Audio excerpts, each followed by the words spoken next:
Welcome, guys, to episode 25 of This Could Be Something Interesting. And today we have a special guest on. We have Heather on. And we are going to be talking about, it's going to be an interesting one because I think you mentioned did you say it's Mother's Day coming up soon, isn't it?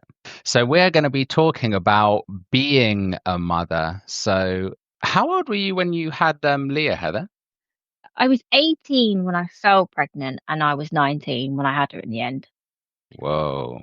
So yeah, that's Yeah. like even that in itself, like I'd love to like dive into that. Like how, because that's such a like that's the age where people are like going out, partying, living life. Like how was that for you? Like having a kid at such a was she planned? No, no, she wasn't planned. I was on the contraception, and the Mm, contraception failed. I think at 19, I think a lot of people admit that they're still a child.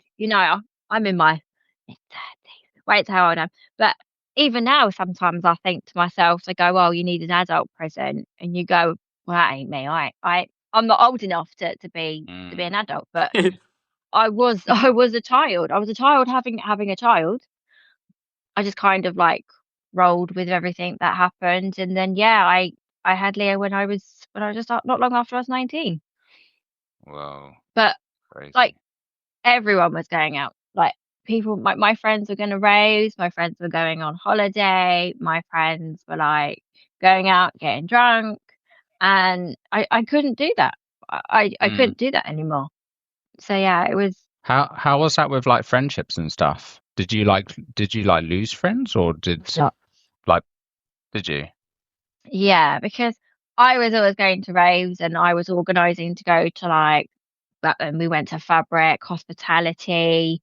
We were going into Vauxhall for raves. I've been going to illegal raves probably since I was about 13, 14. So for me, I was always that person that's like, right, let's go to this rave, and let's go here, and let's go there. And then that didn't happen anymore because I couldn't say to people, oh, let's go out. It was like people, were like, oh, you're coming out. And I'm like, nah, I've got like some child feeding off of me. See you later. And then that was it. They just started dwindling. They just the groups got smaller, and people didn't bother with you because they were like, oh, well, you're too busy. Mm. So yeah, I lost quite a lot of friends, really. Yeah, it's weird, isn't it? It's kind of similar, like that similar thing happens in relationships as well, I find, where people like they don't invite you out anymore because it's like, oh, you're in a relationship now, so it's like, Yeah, we like, just oh, you didn't. guys are okay together. Yeah, yeah, exactly. It's one of those Yeah. things. But then I guess you meet new people, right? And you get new friends. You start like a kind of like I guess find other parents, or did you? I don't know, because I guess at that age it's kind of hard to find, Mm. maybe. Well, yeah, because I've always been the younger mum for Mm, where I live. I've always been the younger mum. So all the other mums were like in their late 20s, 30s, or early 40s. And I was in my I was still I was still in my teens. And there's this kind of rivalry still between parents. I was like, what is this world? You've mm, got some woman that's in her mid-30s, and she's like, "Oh, I don't want to be friends with this child that's had a mm. child." So Yeah, I'm sure. it's not any easier, I guess. And because I was a young mum, I was always, and even now, there's so many mum clubs, and I'm not part of them because I've had to raise Leah on my own, and Mm. I've had to be the only one that provides for Leah. She's 15 years of age at the end of the month, and so I haven't had that friendship support group. It's been quite lonely in Yeah, I a was gonna sense. say, yeah. Yeah, So being kind of like almost like isolated by that as well. It's kind of like a really. I remember thinking about this. Like I can't remember. I was listening to remember Rizzle Kicks. mm, They released it. It sounds really random. They Do released a new remember Rizzle album. Kicks. They released a new album recently, and obviously, like a lot of their lyrics, they talk about kind of like being mixed race, and it's that kind of similar thing where it's like you don't really belong. Like black people don't want you, white people don't want to be your friend either. So you're kind of like, well, where do I fit in this? And it's kind of similar to what you're saying, right? Is where like, you know, the mums were kind of like, who's this like young girl? Like, we don't want to hang around with you. And then your young friends are like, we don't want to hang around with a fucking mum who never comes out anymore. So yeah, wow, that's wild. Never really thought So about yeah, that. and And then and Leah's dad, like, how long was he? Does he still see her? on and off, on and Okay. off, yeah. But he's had patches where he's never really been there. So Mm, that's been quite difficult. And even now, she's going through the motions of he's quite what I'd call an intermittent father in the fact that he's not there every day. He's not there turning up at sports day and Christmases and birthdays, and it is difficult. It's extremely difficult for her. So mm. her relationship with her father, it's like, wow, I can't force that. I've only just Yeah, got to yeah. stand from the sideline, and you're like, wow, I've got to watch this tiny little human being just get on with that relationship. And you're like, well, you just want to smother them and protect Mm, them. And like, you can't, you just can't. And it's mm. hell. It's hell on earth. Classic dads.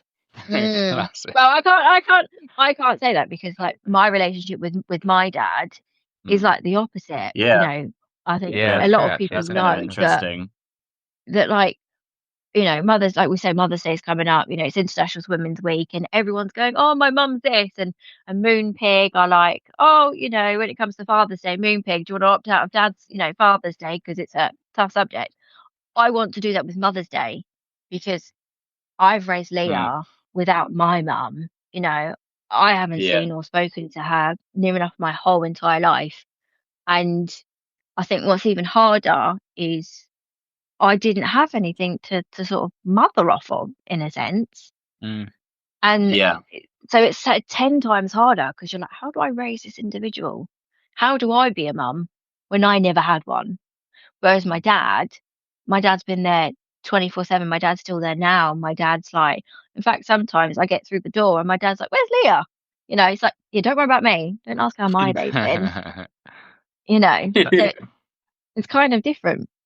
That's a really interesting point. Like thinking of it, I actually know quite a few. I know quite a few girls who are in the same situation where it's like, their mum was actually the one who wasn't around, and their dad raised them. And it is weird, isn't it? Like it's normally there's this kind of what's the word, like There's a massive perception that stigma about, it's yeah, always it's the kind other of way around. perception. Yeah, Yeah, stigma. Yeah, yeah. yeah. It's an interesting point. I'd never actually considered that before, but that's true, and that's kind of, yeah. And I mean, wow, like it's a really good point. Like how you then didn't have a role model of like how do I be a mum? What does that mean? Yeah, wow, that's crazy. Yeah, and I think it's like, because everyone that knows me, like you guys know me, like you never ever hear me talk about my mum. You hear me talk about my dad, and obviously I know your mum, but and I know you've had your dad, but you guys Mm, didn't speak about your dad. But for me, it yeah. was the opposite way around. Like you guys always spoke about mum. I love your mum to bits, but the dad was like, he's not in the same household, Mm. so you guys had the opposite, Mm. and and it was like with Leah, it's like, wow. Like, I I've got to get this person alive and kicking till they're 18, well educated, and without a criminal record. That's my job. And you're like, I'm 19 years of age and I've got to do this. Like yeah, like Where Where did do you you find where connection if it's not with other parent figures? Like you said, you growing up and you were younger, and obviously you didn't find connection. Where did you find connection, or what Mm. to? If it wasn't to a certain social group, it must have been really hard and isolating. But where did you find connection to? Whether that was a social group or maybe just it was just channeling it into that energy into your child to care for that child. oh Does that yeah, make mine sense? 100% went into Leah. It was like I don't have this relationship with mine So I want her Mm. to be, because like you go on social media, you can't hide from social media, and you've got mum and daughters that are wearing matching outfits and going shopping, and and I'm like, I want that. I really want that relationship. So that's where my efforts and my time went into. Like, I've taken Leah to see Becky Hill, and for me, like, I saw Becky Hill. This made me feel old.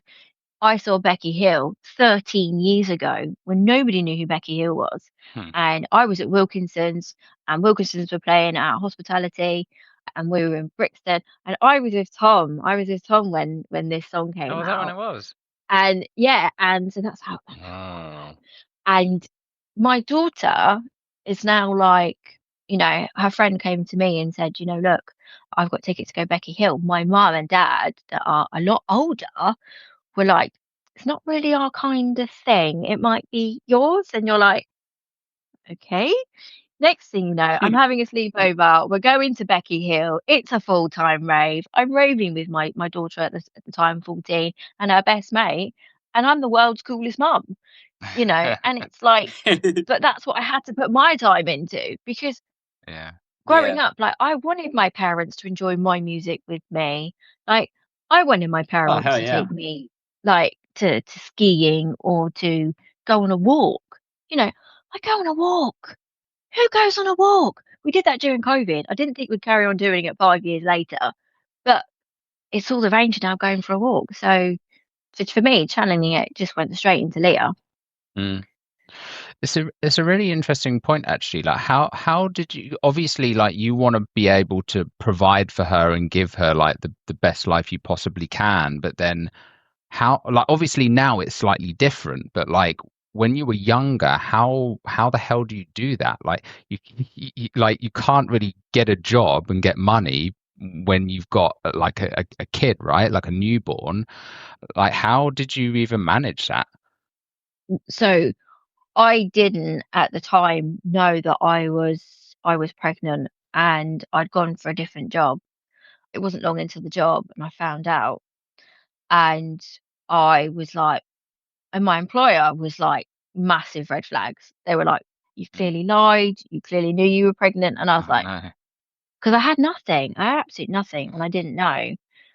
And I ended up dropping from full time to part time. I worked full time until she was 2 weeks before she was due. So I had her at 38 weeks and 2 days. So I stopped working at 36 weeks. I had 6 months off, and then I dropped down to part time, and I only worked like 4 hours a day. And at the time, my dad wasn't working. So my dad had her. So there we go. Most people go, oh, my mum's got her. Mum will have her, Nan will have her, Granny will have her. I Mm. didn't have that. I genuinely didn't have that. So my dad's like, what do you do with the child? That's what his reaction was, because when I was Mm. little, he just kind of expected, because he's of that generation where they expect the women to look after the baby, Yeah. whereas he had to do the opposite. So I got through that. I did that until Leah was about 5. Then when she went to primary school, I upped my hours. And then when she went from secondary school, when she was going from primary school to secondary school, I massively had to change my career, because Mm. Leah's in private school. So Mm. the fees of private school so expensive, and I don't drink, I don't smoke, I don't have hobbies, and it's just all into her. Like I said, you've there comes a point where you've got to give way to what you want, to give your Mm. child what's best for them. Like I said, you've got to get into 18 and they've got to be educated. So I Yeah. had to change my career, and it was difficult because people kept saying to me, you're never going to go here, you're never going to go there, you can't do it if you've got a child. And I'm like, watch me, watch me. And how have you, like, you mentioned earlier, like going to like raves with her and stuff, which is like awesome, but like how has that connection with evolved or like changed over the years? It's funny, I was listening, just for context, I don't know if you heard it, there was new Diary of a CEO episode earlier, and they had some women on who was talking about like, child development and the importance of like, especially the mother, like being there. But then like they go through different phases, right? And one of the things she mentioned was like between like 3 and 6 is a really important age where, like, especially for girls, they need their dads. And at that age they can become almost like distant from their mothers, and it's just like the opposite sex parent. They kind of like, they don't want that. They don't want they want the opposite sex parent. They don't want the same sex parent anymore. Like, how did you find that? Did you experience that? Like, how was that kind of relationship changed over time? When Leah was born, she had a stomach-like infection. Sort of her muscles didn't quite work and contract properly. So by the time I actually got to hold Leah was about 9 months old because she was in Great Ormond Street. She was Diddy. She was like 30 centimeters tall, and she was £4 12 ounces. She was a tiny, tiny, tiny little thing. So I didn't have that mothering bonding thing. But at the same time, because I didn't have that mothering bonding thing, at that point it was like nothing. It didn't mean anything. But looking back now, I'm like, oh, I wish I had that. And then as she got older, it was kind of like I was always present and dad wasn't. And she was like, okay, always want my mum, always want my mum, always want my mum.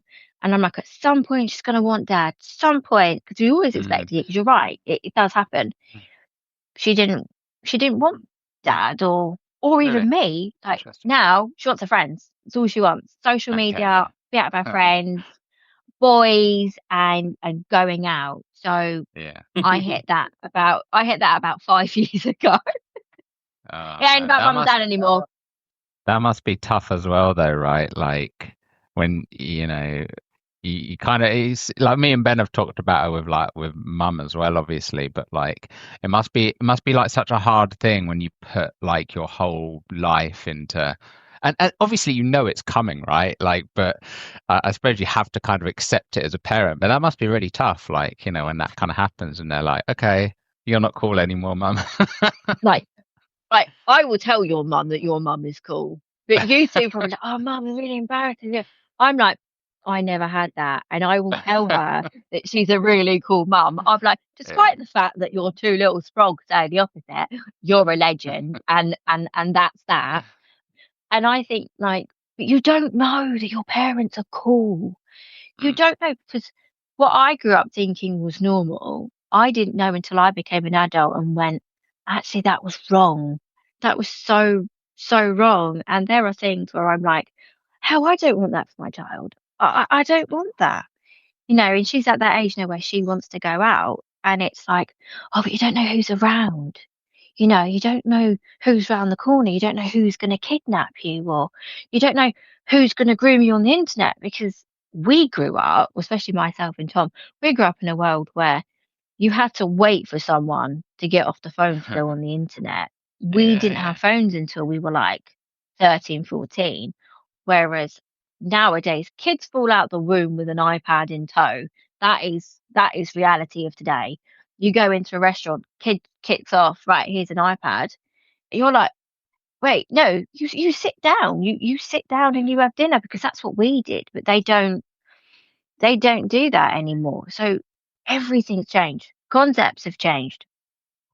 Yeah, what, like, that I find fascinating as well. Like, I'd love to like explore that as well. Like, what has that? Because, like you say, we come from like a completely different generation, right? So it's like, and even actually what you were saying, when when you were at the age where you had Leah, I guess that was kind of very early smartphone days, right? Probably like just on the cusp. So like it's not BlackBerry like just you're came out. really, yeah. So you're not scrolling through flipping Instagram and seeing like, oh, all these parents doing parent things. It's kind of like, oh, I don't know what I'm doing. What's it been like seeing Leah growing up with that, like just in that world? What have you kind of like noticed about that? The obsession.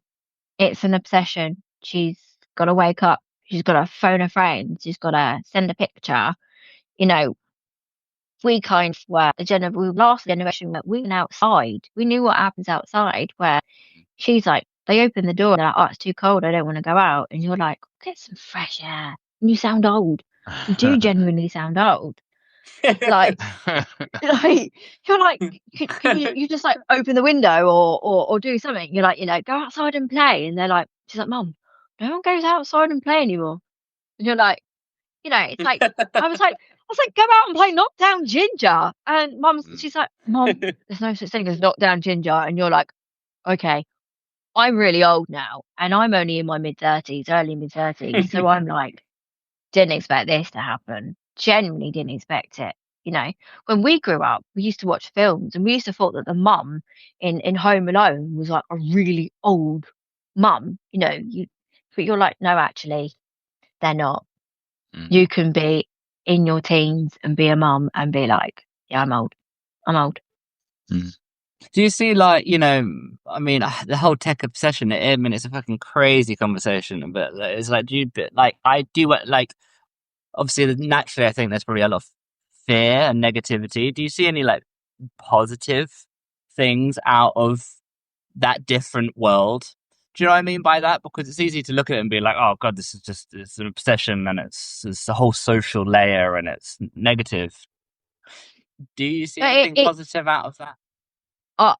I work in technology, and I work in the world of phones, and everything that she does, her homework is done on an iPad. Her schoolwork is done on an iPad. Her schoolwork is done on a laptop. Her homework is done on a laptop. The apps that she needs, like her reports, they come through on an app. So I've got to have an app. Her timetable, it's on an app. Like for me, my timetable was on a book. I wrote my homework in a book, and I could do it. Homework's, like I said, it's on an app. Timetables on an app. Reports are on an app. That's so weird. Telling them that there's it's probably a lot more engaging though, as well, isn't it? But the thing is, my daughter now has to wear glasses because she looks at so much screen time. You've got the Xbox, you've got the phone, because the phones are like this, and the iPad. And for me, I'm like, I need to take a break from technology. And I'm very stern in the fact that when we sit down for dinner, and I do it even with my friends, like they're on their phone and I will stare at them because I'm like, I've come out, I'm peopling, which is too much for me. And I've come here to have this facial interaction with you. I don't want to sit here whilst you play Candy Crush. It's not happening. I've dealt with phones all day. When you see a group of people, you're like out together, and they're all on their phones. Everyone's in their phone. Do you think they're talking to each other? Do you think they're all talking to each other though, like having a fucking wicked time? It's just like really silent banter, just going on the phone. I mean, yeah, totally though.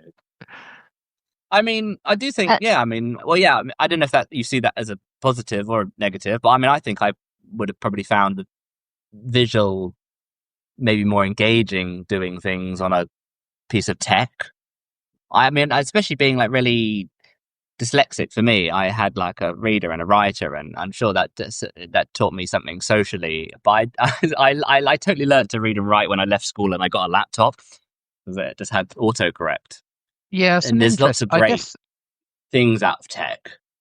I guess there are. Yeah, it's a good point. I guess tech does facilitate and enable a lot of things. But then I guess what you're saying, Heather, is like it's kind of like you've got it's like the reliance on it, really, isn't it? I guess is where the problem comes in, because like I think again with the previous generation who didn't grow up with that, I think we have an ability to. I mean, look, I'm addicted to my phone. I will comfortably say I'm addicted to my phone, but I think I can more easily choose not to use tech. Whereas I think if you have literally grown up from a baby with technology, it's very difficult almost because you don't know anything else, right? We do know something else. So we can kind of self-correct and say, and almost kind of say like, this is an addiction, this is a problem. Whereas if you've grown up with that, how do you see that as an addiction? It's just normal life, right? And I guess that's where the problem then comes in, where it's like you don't see it as an addiction or a problem because you've always had that, whereas we can see that because we didn't always have that. So that's, I guess, where the difference and the potential problems come in then. But then addiction also becomes a whole different spectrum when I've got ADHD and my daughter's got combination ADHD. She's got the combination of the hyperactiveness and that, and then she's got the other spectrum where it's like the obsession. And she's got to have it. She's got to have it. But that we haven't quite got to the generation yet where there isn't any need for handwriting. But after Leah's generation, there'll be no more handwriting. There'll be nothing will be written on paper. So for her, it is actually still quite important that she does write things down and she does learn to correct herself, because when you still go to like the dentist, you actually have to sign a bit of paper. Medical records still haven't fully moved over to yet, where you can just walk in and go sign up to an app and sign in. There are so many still things like filling out passport forms. You need handwriting skills, and it's going to become that the next generation after Leah, it's going to disappear. It'll just be It will be. biometrics. It'll just be. But this is how AI is getting us now, because AI, you just, for people like for yourself, Ben, you just turn around and go, AI, this is what I want to say, write it for me. That's the technology world we're going down now. I mean, I've definitely been using. I've got like just on the new phone, it's got proofread now, and because I think that's always been a thing when I write something to someone and then I ask someone, can you check the spelling, and then they actually kind of change the sentence a bit, and I always found that a little bit annoying. And this, it just proofreads it and doesn't change the way that I'd say things. That's been fucking great, because it's like deep down I probably do know. It's like it's because it's non-judgmental, right? Exactly that. Yeah, it doesn't like, oh, is that how you wrote that? Well, we'll change this. It still keeps it how I would say, and that's cool. I think I wanna sound like me when I write it, because I realistically I just write how I'm speaking, and it just kind of grammatically that's been fucking great. But yeah, I mean, there's loads of good things to it. I mean, yeah, but I do totally feel for the scary side of. And do you feel like your relationship with the daughter and technology? Do you feel, obviously, because it's separate, you're not necessarily on all of those apps, and you're not on all of that software, and you're not in that world. So how does that even feel? There's a whole other social. It's like they go outside and they go to the park. I don't know fuck where the fuck they are, but now it's like there's this whole other social world that's happening digitally and that you don't know about. I mean, what is that like? Yeah. I suppose, regardless of the text. Interesting point, actually. The meta world.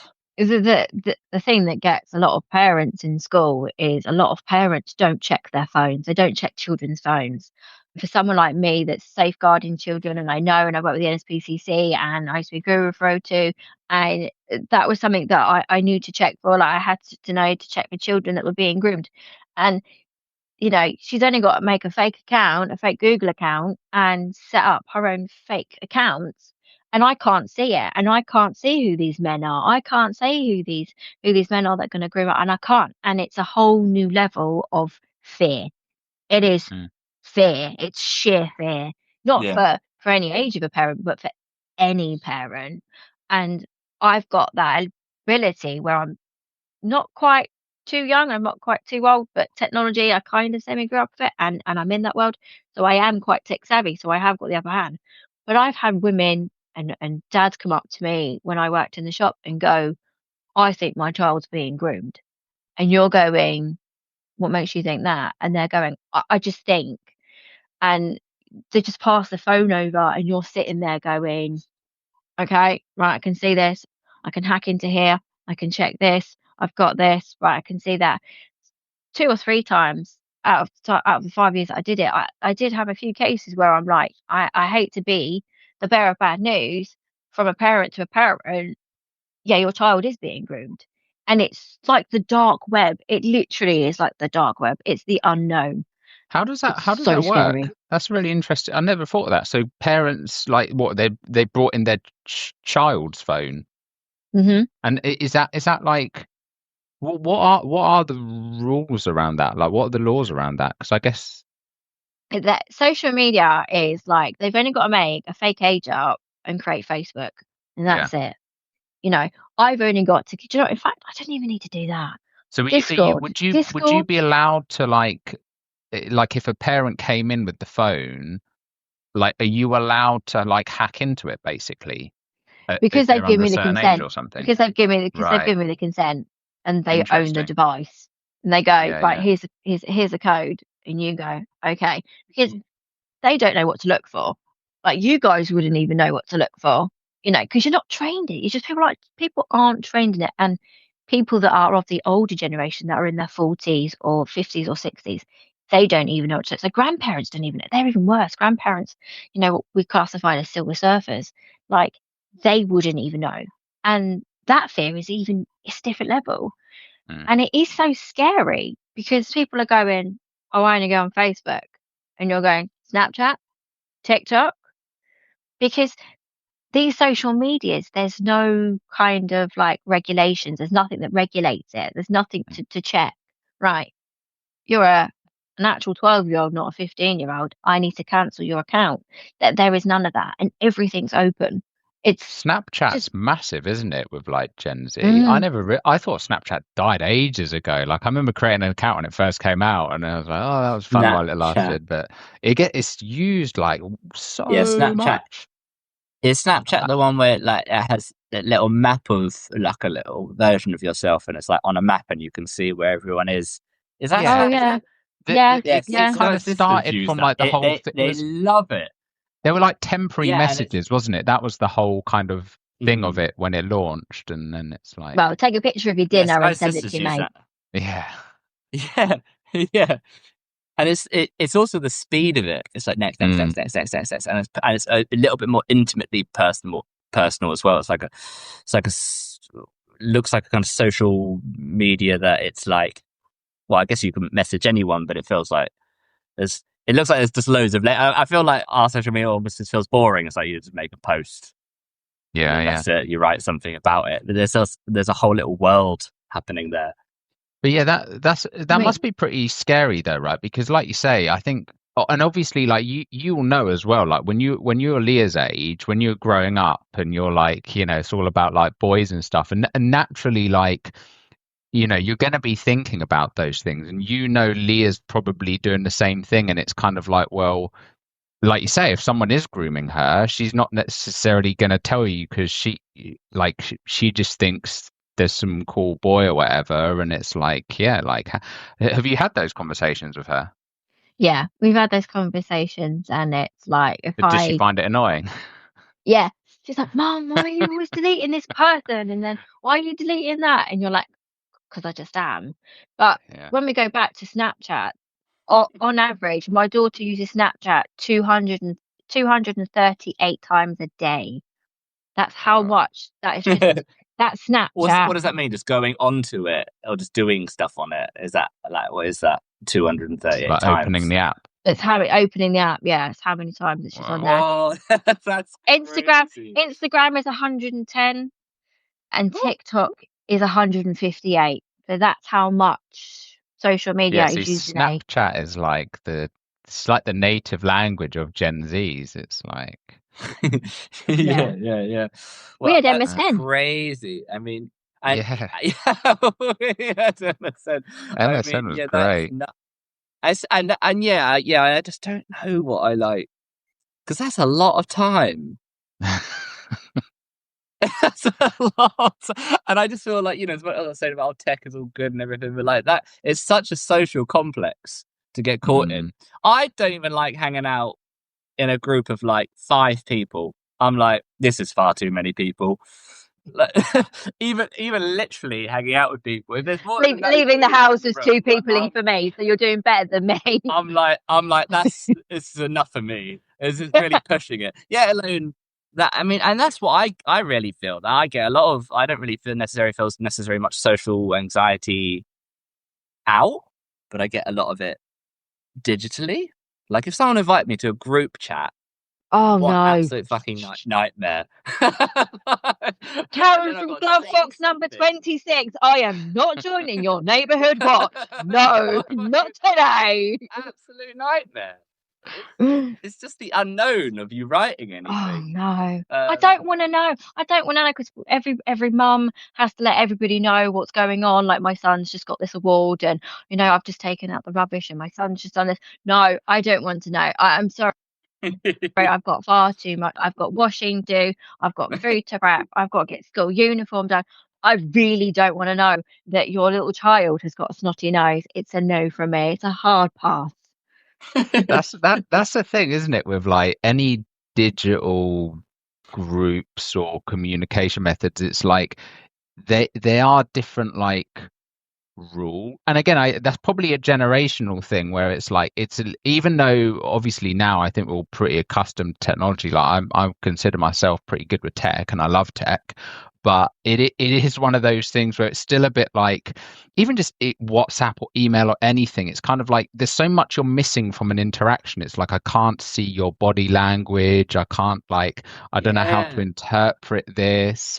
Whereas I don't know, maybe for like the current generation, they're just like just comes naturally. Maybe they don't have those fears and anxieties around it. It's like, yeah, it's an interesting one. Of what?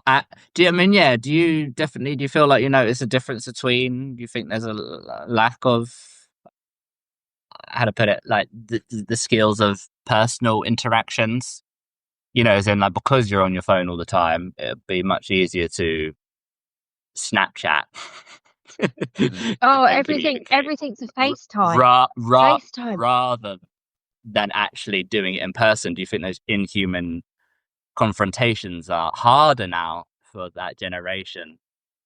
I mean, bullying is definitely bigger, much, much bigger. But in terms of like how they communicate, like they get home and they're still on the phone to each other. I'm like, you've just left.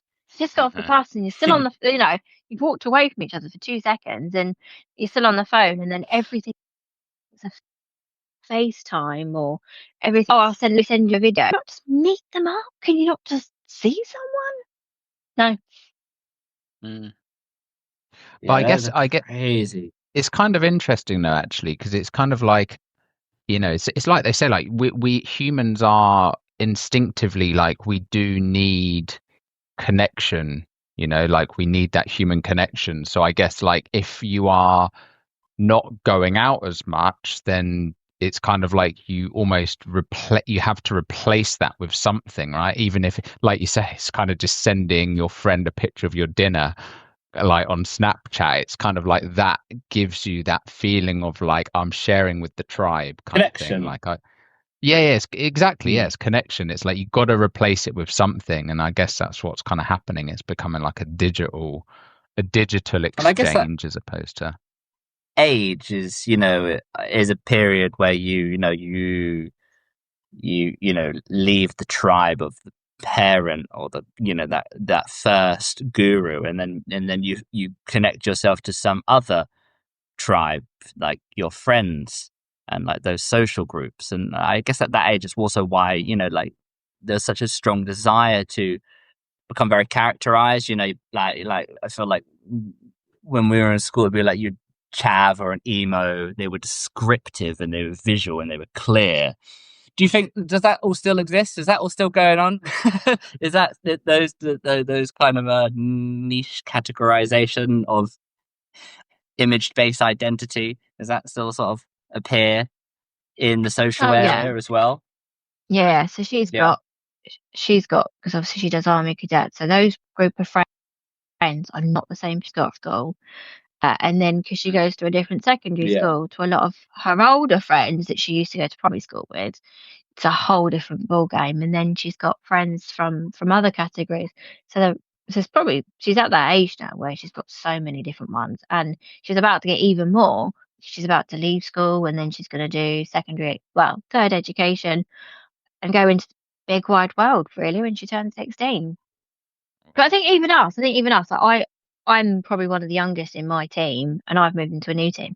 Everyone in my team's in their 50s and their 60s, and they're all pretty much all male. And even so, I'm like, wow, even I'm getting like new friends and new groups and new sort of different socials because they're of a different opinion of me. They're very like, well, women should be at home, women shouldn't be working, and you're like, don't work like that anymore.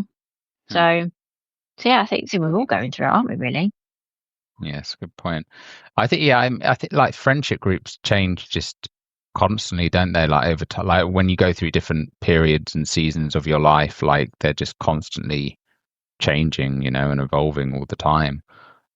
It's just one of those things that kind of always. It's kind of like there's that whole like BFF thing, right? It's like, yeah, we're going to be friends forever. It's like, nah, that just doesn't. I mean, that doesn't. I do think, and I'm lucky enough to like all my childhood friends, like we still see each other, we still meet up occasionally, but nowhere near like we used to. Like I maybe see the boys a couple of times a year, kind of thing. Whereas we used to be going out every weekend, whereas they've all got kids now. So it's different. Like priorities change, circumstances change, like, life's just different. So yeah, I've got to wait about 3 years until I can take Leah to a proper rave because the legal raves don't exist anymore. So I've got 3 years to wait. Nice. So I just What drag her to what any festival. what's like because like you say, I think that obviously like she is well, I guess I always find it kind of interesting how, like, I guess you can probably remember your teens, right? And like a lot of your teens, like what is it like seeing her? Do you see yourself in her right now, like as a teenager? Really? I think that the different That's aspect was interesting. I was a lot younger than her when I went outside because we didn't have technology. So if you wanted to see your mates, you had to go out and knock on their door. That's showing that's Mm. showing my age. I could just phone you and go, I'm outside, or 2 minutes and a FaceTime. There was none Yeah, of yeah, that. yeah. There was you got to wait and you go, excuse me, and can such and such come out to play? And for me, I was out drinking, smoking. I was going to illegal raves, walking my dog around. And now there's none of that now. There's nothing. It's a vape, it's a candy floss vape. And And the only Snapchat. thing and Snapchat, and it's look at me and my bottle of Fiji water, like, where the hell did this come from? Anything now, I think Yeah. like tofu's gonna come out. I'm getting like this is weird for me, you know. What For us, that do you know what? That's actually a really interesting. Like, what are your thoughts on, like, as a mum? Like, what are your thoughts? Because obviously I don't think I'm in no position to say this because I don't think you can ever really truly say how you're gonna react until you do have a kid.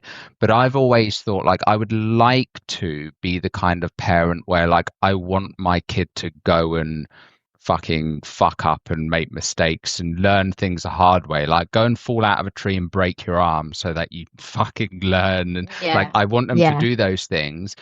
But then, and like you said, like when when you were her age, you were out smoking, drinking, going to illegal raves. Would you? Because I guess it's kind of like it's gonna happen, I think, right? Like, and I believe I may be wrong in this. I'm not a fucking childhood psychologist, but I do think if you cling on too tightly, there's going to be like a recoil effect where that kid will just later in life they will fight back, like they will have an urge to explore and express at some point when they flee the nest or whatever the expression is. But like, so I guess you're kind of picking the lesser of two evils. It's kind of like, well, you know does she go out and go to illegal raves and get drunk, or does she stay inside and do vapes and get groomed? God forbid she's not being groomed. But I guess that's what's going through your mind, right? As a parent, is like, what do you choose out of those two things? Would you rather she was going out to illegal raves? yeah, 100%, hundred Mm, percent, because you meet new people, you experience new people. You're not going to experience anything sat in four walls at mm, all in any given situation. You know, life is about going out and you learn through the world. You learn through mm, exploring. You learn through travel. You know, that is knowledge. That's something that you can't learn it from a phone. You can't. mm, Traveling the world, it's the best education. They don't teach you that in school. They don't teach you in a book. You can't find that anyway. You can't Google it. mm, They are life experiences that are like elite. They're elite feelings, and they mm. bring you so much knowledge, so much. Mm. That's actually it's a really interesting thought that of like you could it is arguably more.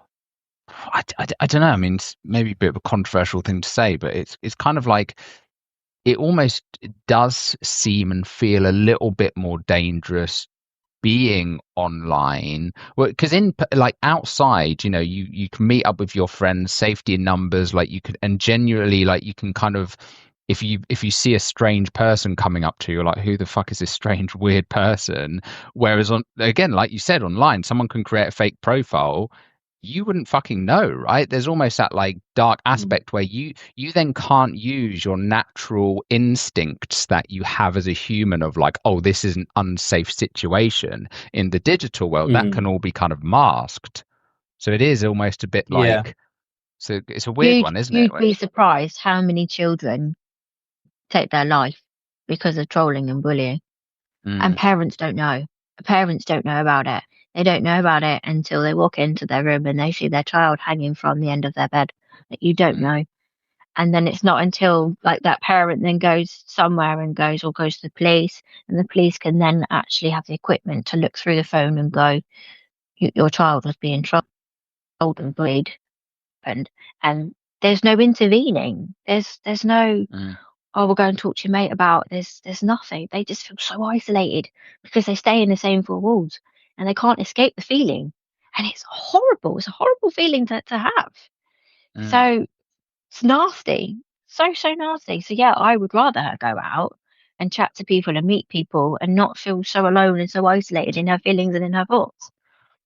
And I suppose, like you say, with like bullying, because I guess that's like, because you mentioned it's like, like so prevalent at the moment, and I suppose it's because it's so easy to, when you can be anonymous on digital platforms, naturally bullying's going to be, so it's much harder to bully someone to their face, right, than it is digitally behind a fucking keyboard.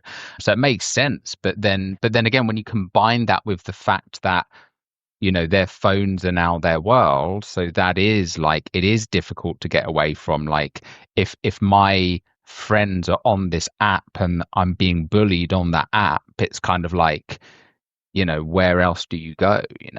Well, the thing is, your digital footprint stays. If I was to offend you, I can say it to your face. You'll hear it for about a split second, and then it goes away. The interaction via face-to-face disappears. Did it then go back and you can read it over and over. And because you haven't heard the pronunciation of it, you can interpret it in 1,000 different ways. And then, like I said, your mind sits on it, and your mind is your worst prisoner, basically. It's your own worst enemy mind, especially for kids. Where do they turn to? How do they, where do they go? They can't. A lot of kids can't go to parents because they're like, my parents don't understand. So it's awful.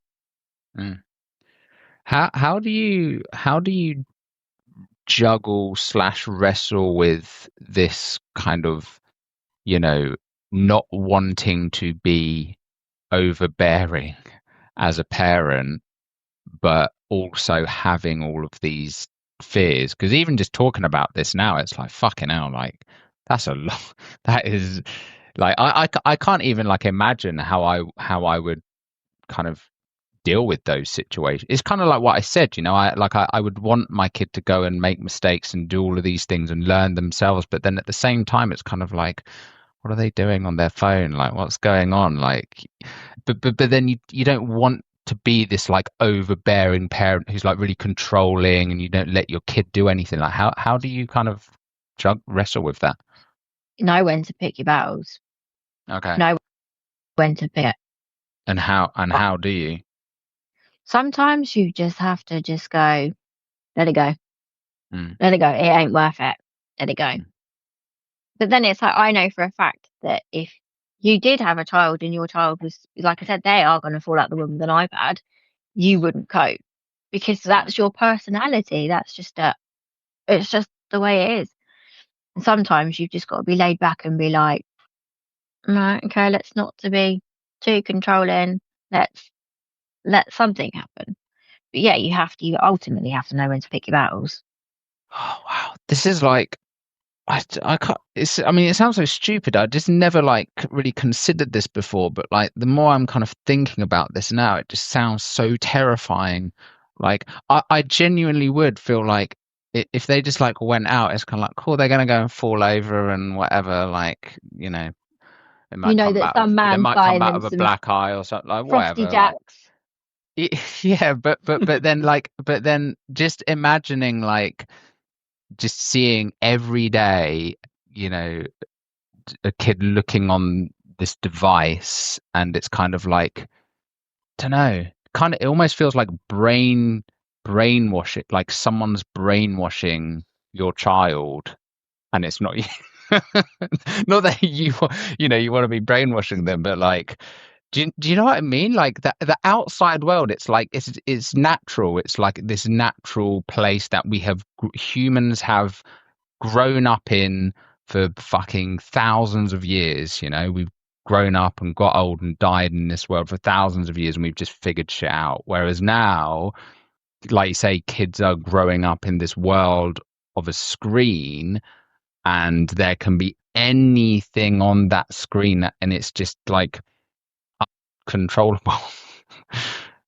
Like things we don't know. That's kind of. And there's technologies that they're involved in that even I don't even know, because I've left that old technology world. I'm in a different form of technology now to what I used to be in, though I am so out of it. Like every person I know has got a secret vault, and you can have pictures here, and you can passcode this, and you can end to end encrypt this, and you're like, wow, like penetration in order to get into their resources and those data sources is getting harder and harder.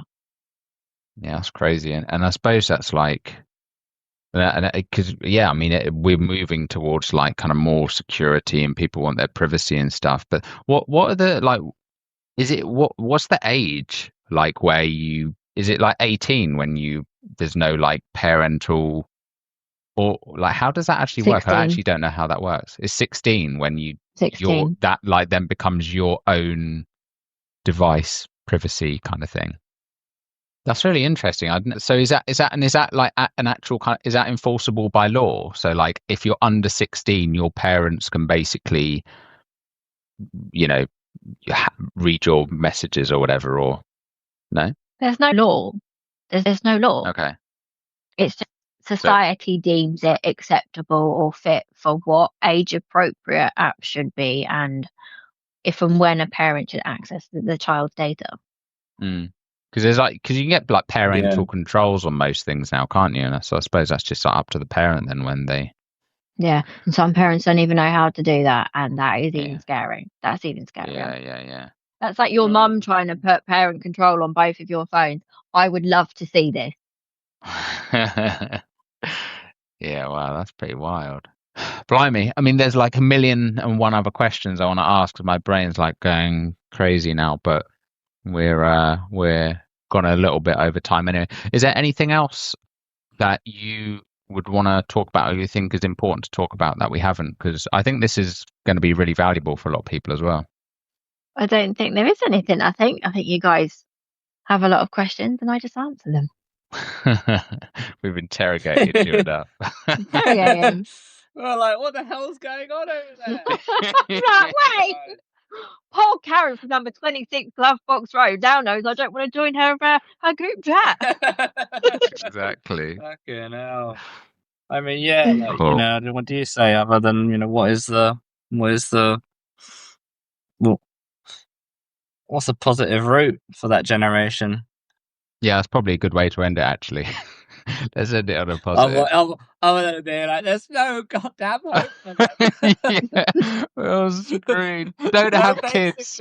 Stuck inside. They don't know what's going on. What is there must be some, because it's a thing as well where you sort of believe that, I don't know, like you get older, you change, as much as they will get fucked up from this period, I also believe that they may have been exposed to so much.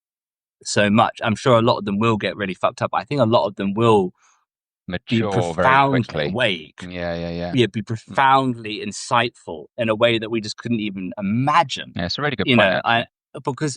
So I just feel like, as much as it is horrifying right now, do you think there's some hope that could happen? I don't know. I mean, yeah. I mean, Leah is, to be fair, like I haven't seen her in years, but like she's always been very like wise and mature from I think there's definitely something in what you're saying, Ben. Like I do think I don't know how it happens, but I guess because they're maybe exposed to so much information, so much more than what we would have been Yeah. exposed to. It's kind of like there's a very rapid learning, and that they're having to like things like bullying and stuff. And Yeah. I suppose that's the thing, right? It can go one of two ways. Either you're on the one side of the spectrum, you've got kids killing themselves from depression, which is awful, but then on the other side you've got kids who are actually very wise and enlightened beyond their years, kind of thing. And that's similar to Yeah. what happens with adults normally when they go through this kind of midlife crisis depression, and then they come out more enlightened on the other side. Maybe it's just a more rapid thing that's happening with kids. That's only because Tracy's seen something on social media and then she's gone, well, if Karen's doing it, we're going it. Get in the car. Let's go to the latest cafe and let's go to the garden centre and let's go to the theme park. That's the only way it's going to happen, is because social media is like, well, she's doing it. I'm doing it. Mm.